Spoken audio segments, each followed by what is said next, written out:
มาเข้าหัวหน่วยความเข้มข้นตัวที่4ก็คือความเข้มข้นเป็น normality หรือเอิ้นว่า Normal ซึ่งมีหัวหน่วยแม่น n หมายด้วย n ใหญ่ก็ได้ซึ่งในหัวหน่วยความเข้มข้นนี้จะมีสูตรแม่นจำนวนกรัมเทียบเท่ากับมวลสารโมเลกุลของธาตุละลายหรือธาตุผสมนั้นหารให้กับจำนวนเทียบเท่าซึ่งในนี้สิ่งสำคัญที่เราควรรู้ก็คือการซอกหาว่าจำนวนเทียบเท่าแม่นเท่าใดซึ่งจำนวนเทียบเท่าแม่นขึ้นกับธาตุผสมแต่ละชนิดแตกต่างกันยกตัวอย่างคือสู้ว่าเป็นอะซิดกลอฮิดริกหรือธาตุผสมอะซิด HCl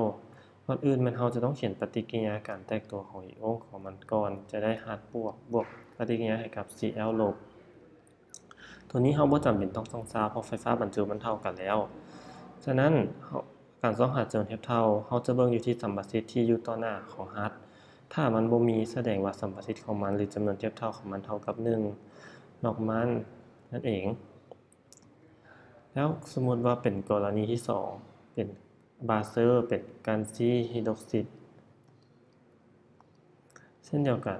เราก็เขียนปฏิกิริยาการแตกตัวของมันออกมาก่อนจะได้ Ca2 บวกปฏิกิริยาให้กับ OH ลบ1แต่ในที่นี้ไฟฟ้าบรรจุยังบ่เท่ากันเทื่อแม่นเราต้องสั่งซาให้เท่ากันโดยสั่งซา2ใส่ OH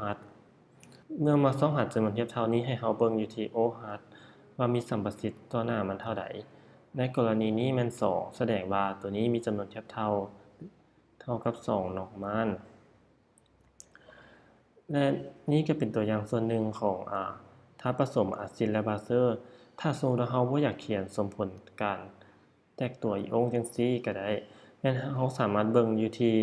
ตัวห้อยอยู่ในธาตุผสมนี้เลยซึ่งว่าอะซิดกลอฮิดริกมันบ่มีตัวห้อยแสดงว่าจำนวนเทียบเท่าของมันเท่า1แต่กรณีนี้กันซีไฮดรอกซิดเห็นว่าไฮดรอกซิดมีห้อย2แสดงว่าจำนวนเทียบเท่าของตัวนี้มัน2ถ้าบ่อยากกรณีที่บ่อยากเขียนปฏิกิริยาหรือว่าสมผลอิโอนออกมาและนอกจากนั้นก็ยังมีธาตุผสมเกลืออื่นๆแม่นให้เบิ่งผลคูณของทั้ง2ธาตุที่อยู่นำกันหั่น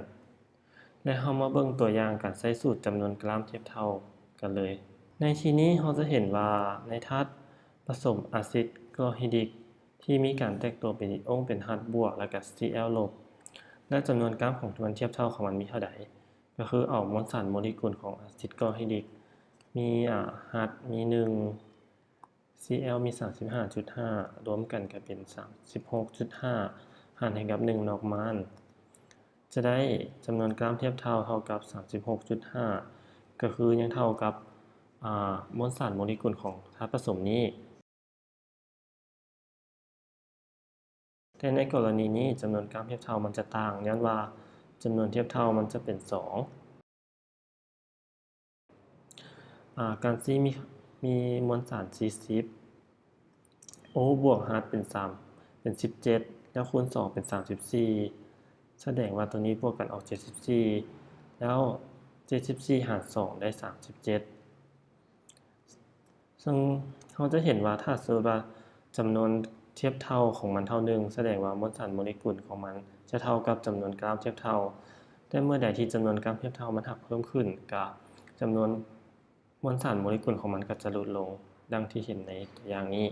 และเราก็ยังต้องนำใช้สูตรนี้เพื่อซอกหาว่าการเปลี่ยนแปลงของหน่วยในบทต่อไปเช่นเดียวกัน